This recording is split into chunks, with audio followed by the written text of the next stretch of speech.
Olá, bom dia. Desemprego cai para 9,1% no trimestre encerrado em julho, o mais baixo desde 2015. Salário mínimo previsto para o ano que vem é de R$ 1.302. E faltam 6 dias para o bicentenário da independência do Brasil.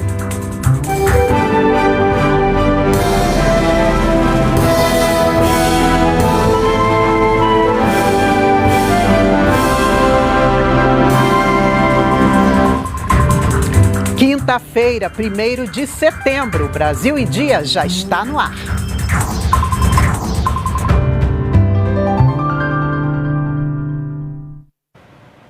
São 8 horas da manhã, estamos ao vivo também pelas redes sociais.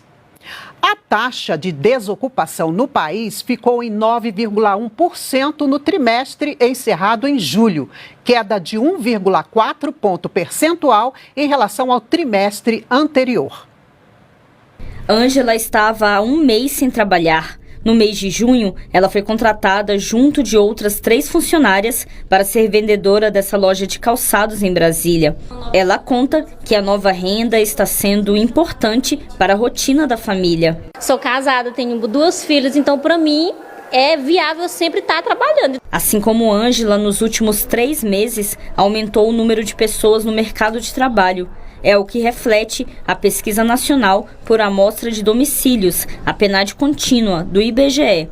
A taxa de pessoas sem emprego ficou em 9,1% no trimestre de maio a julho deste ano, uma redução de 1,4 ponto percentual em relação ao trimestre de fevereiro a abril. A população desocupada no país está em 9.900.000. É o menor nível desde o trimestre encerrado em janeiro de 2016. Já a quantidade de pessoas ocupadas chegou a 98.700.000, número recorde desde o início da série histórica em 2012. Ainda de acordo com a pesquisa, o número de empregados com carteira assinada superou 35 milhões, subiu quase 2% na comparação com o trimestre anterior e 10% na comparação anual. O comércio varejista e o conserto de carros e motos estão na lista dos que mais empregaram. Agora, em julho especificamente, o destaque vai para as atividades de comércio e administração pública, saúde e educação. A economia vai aquecendo, as pessoas vão conseguindo gerar novos empregos e conseguir se ocuparem novamente. Podem consumir um pouco mais e podem continuar contribuindo para esse crescimento da economia. O salário mínimo previsto para o ano que vem é de R$ 1.302. O valor está no projeto de lei orçamentária enviado ao Congresso Nacional. O projeto de lei orçamentária anual encaminhado ao Congresso Nacional prevê para 2023 um salário mínimo de R$ 1.302. O valor atual é de R$ 1.212. Para o Produto Interno Bruto, a expectativa é de um crescimento de 2,5% no ano que vem. Em relação ao Índice Nacional de Preços ao Consumidor Amplo, IPCA, a projeção para 2023 é de 4,5%. O projeto de lei orçamentária também prevê 80,2 bilhões de reais adicionais de incentivos tributários e 14,2 bilhões para reajuste da remuneração dos servidores públicos. É no projeto de lei orçamentária que o governo detalha quanto será gasto em cada política pública e quais serão as prioridades para o ano seguinte. Segundo o PILOA 2023, por exemplo, estão previstas medidas para mitigar os efeitos dos choques dos combustíveis. A proposta prevê também mais de 105 bilhões de reais para o pagamento do Auxílio Brasil. O valor médio do benefício será de pouco mais de R$ 405 reais para atender mais de 21 milhões de famílias. O secretário especial de Tesouro e Orçamento afirmou que podem ser feitos ajustes na peça orçamentária, mas respeitando a responsabilidade fiscal. Nós temos convicção de que essas alterações vão respeitar a responsabilidade fiscal. Então, tanto que a gente tem convicção de que essas duas, tanto o imposto de renda quanto o Auxílio Brasil, eles vão ter fonte de compensação. Profissionais da saúde estão obrigados a notificar os casos de varíola dos macacos em todo o país. O Ministério da Saúde incluiu a infecção na lista nacional de notificação compulsória de doenças, agravos e eventos de saúde pública. A decisão foi publicada hoje no Diário Oficial da União. A partir de hoje, quem for enviar uma encomenda terá que fornecer o CPF ou o CNPJ. A meta é dar mais segurança às postagens. O objetivo da medida é garantir mais segurança e facilitar o processo de envio, permitindo o rastreamento das encomendas nacionais pelo CPF, CNPJ ou número do passaporte, no caso de estrangeiro.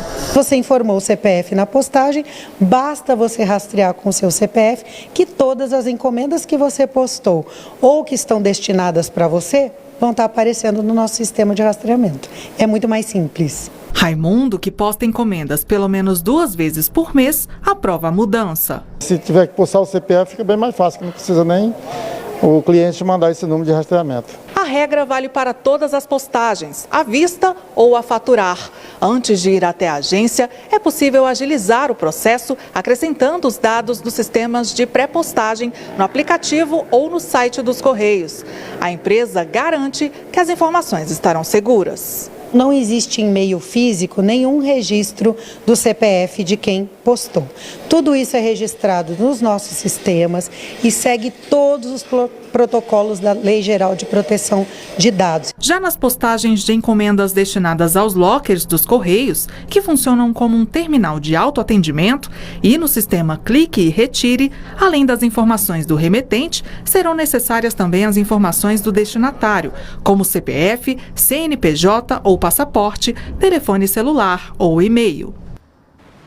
Os presidentes Jair Bolsonaro e Mário Abdo Benítez, do Paraguai, estiveram ontem no canteiro de obras da Ponte da Integração, que vai unir os dois países, entre Foz do Iguaçu e o município de Presidente Franco, no lado paraguaio. Bolsonaro visitou as obras da Ponte da Integração, que ligará Foz ao município paraguaio de Presidente Franco ao longo de 760 metros.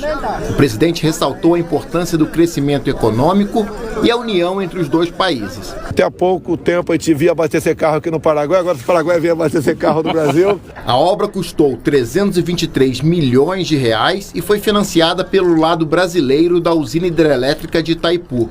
Serão 2 pistas de 3,6 metros de largura, acostamento e calçada para pedestres.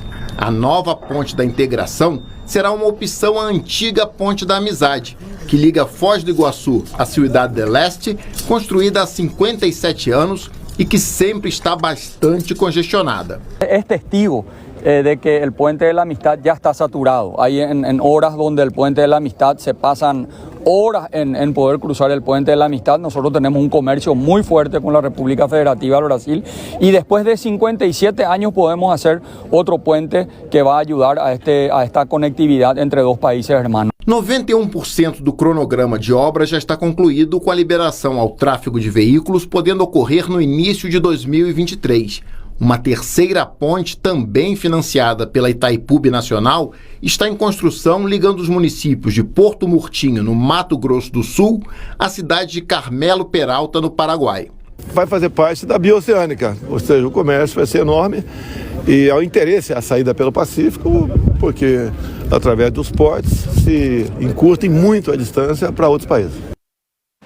Em entrevista ao programa de rádio A Voz do Brasil, o ministro do Meio Ambiente falou sobre a criação de um fundo para apoiar a recuperação ambiental e econômica de Mariana, em Minas Gerais. Em 2015, uma barragem da mineradora Samarco rompeu na cidade. A ideia é trazer um fundo empreendedor, um fundo Rio Doce empreendedor.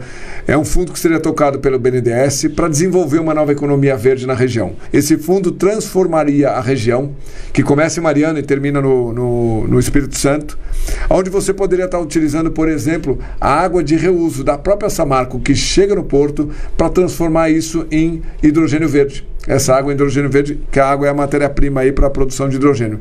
Várias atividades poderão ser desenvolvidas com um fundo empreendedor, com juros praticamente zero. E com prazo de carência muito maiores do que o de mercado, nós faremos com que essa região que foi atingida se transforme na região mais empreendedora de projetos verdes no Brasil. E com a proximidade do bicentenário da independência, na semana que vem, dia 7 de setembro, o secretário especial de Comunicação Social falou sobre a importância da data ao programa de rádio A Voz do Brasil. É a hora de cada um de nós, celebrar esse sentimento de nação. Ser uma nação independente. Eu vejo em outros países essa data chamada de data nacional, né? Nós temos o 4 de julho nos Estados Unidos, por exemplo. E é preciso que a gente valorize isso mesmo. Nós somos brasileiros. Pertencemos ao Brasil e somos responsáveis pela história do Brasil. Então nada mais justo do que relembrar os nossos heróis. Inclusive um detalhe, a nossa esplanada ela traz essas figuras heróicas com os trechos do hino da independência. Cerca de 300 milhões de pessoas em todo o mundo falam português. A língua que veio de Portugal se transformou aqui no Brasil ao ganhar novas palavras dos povos indígenas e africanos. Confira na reportagem de Maurício de Almeida. Quando os navegadores portugueses chegaram ao Brasil, os povos indígenas, que já estavam por aqui, falavam mais de 1000 línguas diferentes. Eles tinham que se comunicar com os povos que habitavam aqui.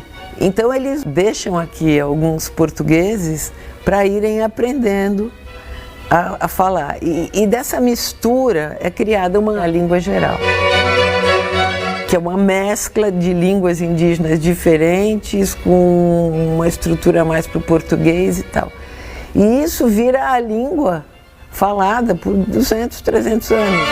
Em 1758, esta união de línguas foi proibida por determinação do Marquês de Pombal.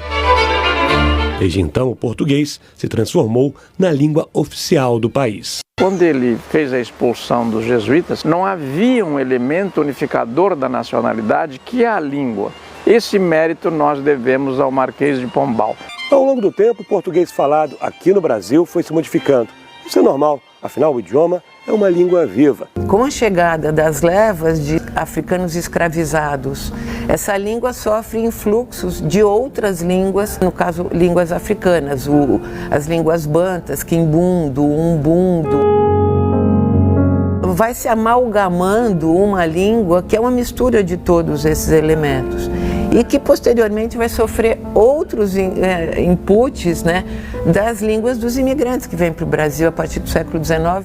A riqueza, a diversidade e a história do nosso idioma são preservadas pelo Museu da Língua Portuguesa em São Paulo. Conhecer e valorizar essa língua é conhecer a própria cultura brasileira, a formação do povo brasileiro. Cerca de 300 milhões de pessoas falam português na comunidade lusófona. O acordo ortográfico unificou a forma de escrever o português em todas as nações, mas em cada região a forma de se expressar é diferente. O fator decisivo foi a vinda da família real para o Brasil.